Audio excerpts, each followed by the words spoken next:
कक्षा 9 के छात्रों के लिए मेरा पहला वीडियो है। आज इस पहले वीडियो में अर्धवार्षिक परीक्षा 2020-21 विषय गणित ये मैं हल करवा रहा हूँ, और आप लोग जो गलती करते हैं कॉपी के अंदर तो मैं उसको भी एक्सप्लेन करूँगा। ठीक, तो आप लोग मैं जो भी प्रश्न हल करवा रहा हूँ इसको आप अपनी फेयर कॉपी में नोट कर लें। तो देखो, इसके अंदर अपने को सभी प्रश्न हल करना होते हैं। इसके अंदर सब अपने को इंस्ट्रक्शन दिए हैं, पहले से 4 तक वस्तुनिष्ठ हैं, प्रत्येक 1 अंक का है, ठीक है ना। तो ऐसे पहला प्रश्न, इसके अंदर 5 प्रश्न दिए अपने को, और हर एक के अपने को 4 होते हैं, 1 2 3 4 1 2 3 4 ये अपने को उत्तर दिए हैं। तो इसमें 5 प्रश्न है। तो पहला प्रश्न है, देखो, बहुपद 5x - 4x वर्ग प्लस 3 का मान जब x का मान 2 होगा तो y का मान, है ना, जब x का मान 2 होगा तो इस पूरे बहुपद का मान क्या होगा। तो हम क्या करेंगे, यहाँ पे x के स्थान पे 2 रख दो और हल कर लेंगे तो उत्तर -3 आएगा। कैसे आएगा वो मैं आपको बता देता हूँ। तो देखो, ये x का मान लग दिया मैंने यहाँ पे, 5 गुणा 2 - 4 गुणा 2 का वर्ग प्लस 3, तो 5 दूनी 10 माइनस 2 का वर्ग 4, 4 चौके 16, 16 प्लस 3। अब देखो 10 और 3 13, 13 में 16 जाएंगे तो -3, तो इसलिए यहाँ पे उत्तर क्या होगा, ये -3। तो इस तरह से ये प्रश्न आपको अलग से हल करना था और उत्तर अपने को बताना था। अगला प्रश्न है, y अक्ष से बिंदु 3 4 की लांबिक दूरी, सीधा सीधा है, बिंदु 3 4 y अक्ष से कितनी दूरी पर है, और इसके अपने को निर्देशांक दिए 3 और 4। देखो इसमें उत्तर क्या आएगा, 3 आएगा। कैसे वो देखो, ये बिंदु 3 4 है, 3 4 का मतलब ये 1 2 3 और 1 2 3 4 ये मतलब है। तो अभी बताओ, ये जो बिंदु है y अक्ष से कितनी दूरी पर, मालूम है, ये इतनी दूरी पर है, ये दूरी पर है। तो इसकी दूरी कितनी है, ये इसकी दूरी इसके बराबर है, 3 के बराबर है, 1 2 3 के बराबर है। तो ये बिंदु कितने y अक्ष से कितनी दूरी पर, 1 1 2 3 की दूरी पर है। ठीक है, तो ये जो बिंदु है 3 4 y अक्ष से 3 की दूरी पर है। फिर अगला प्रश्न यहाँ पे, बिंदु -4 किस चतुर्थांश में स्थित है। तो देखो, अपने को अपन चिन्ह देख के बता सकते हैं, दोनों माइनस के हैं तो ये तीसरे चतुर्थांश में होगा। तो ये बिंदु कहाँ होगा, तीसरे चतुर्थांश में। अगर दोनों प्लस के होते तो पहले चतुर्थांश में होते। अगला, शून्य बहुपद की घात क्या होती है। तो शून्य बहुपद की घात क्या है, परिभाषित नहीं होती। अगला प्रश्न है, बिंदु 7 - 6,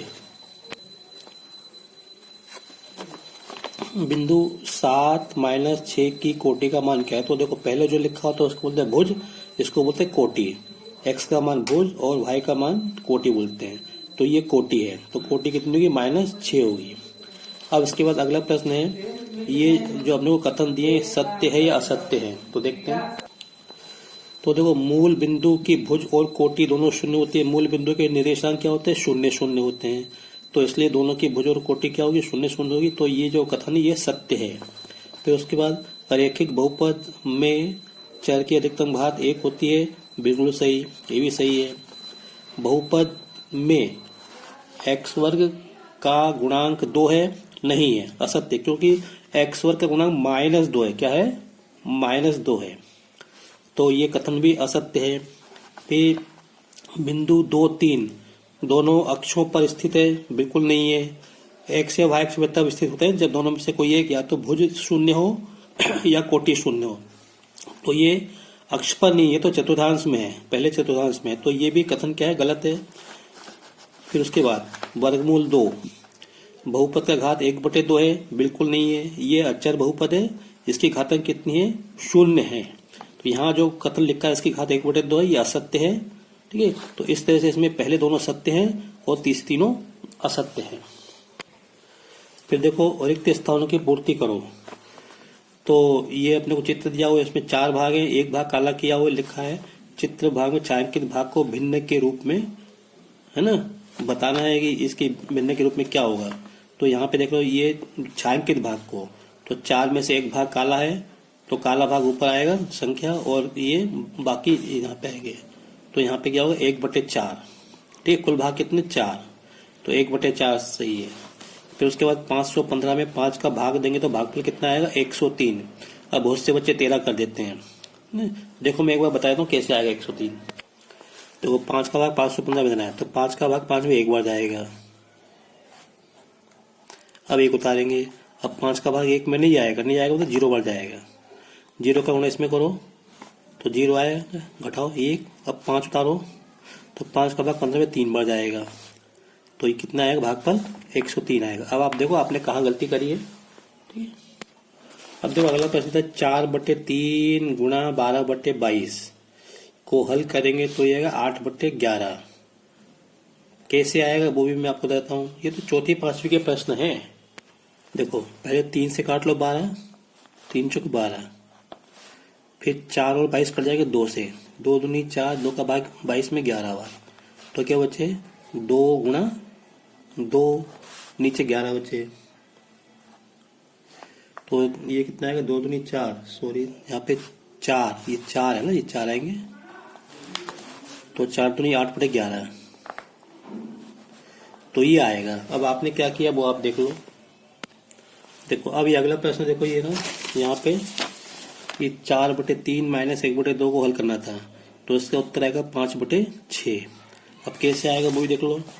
अपन जब इसका लघुत्तम लेंगे तीनों तो 2 का 6 आएगा लघुत्तम, और 3 का भाग 6 में 2 बार जाएगा, 2 का गुणा 4 में को तो 8 आएगा, माइनस 2 का भाग 6 में 2 3 बार जाएगा, 3 एकम 3, 8 में 3 5/6, तो 5/6 आएगा। फिर अगला प्रश्न है 5वां, 2 + 2 भागित 2। तो भैया अब बहुत से बच्चे 2 + 2 4 भी कर सकते हैं, हो ना, तो ऐसे नहीं करना, पहले भाग करेंगे। देखो पहले करते हैं गुणा, पहले करते हैं गुणा को हल करते हैं, फिर भाग को हल करते हैं, फिर उसके बाद धन ऋण करते, जोड़ते घटाते हैं। तो पहले भाग को हल करेंगे, मतलब ये भाग करना है, तो इसका मतलब ये होता है 2, इसका मतलब होता है गुणा 1/2, इसका मतलब ये होता है, तो 2 से 2 कट जाएंगे एक बार, तो 2 + 1 तो कितना आएगा 3 आएगा। तो ये आपका इस प्रश्न में आपका उत्तर 3 आएगा। ठीक है, इस वीडियो में इतना ही, बाकी वीडियो बाद में उसमें हल करेंगे अपन। ठीक है, थैंक यू बच्चों। अगर आपको मेरा वीडियो पसंद आया हो तो इसको लाइक करें, शेयर करें और सब्सक्राइब करें, है ना, दूसरे बच्चों को लाभ पहुंचेगा इससे। Thank you.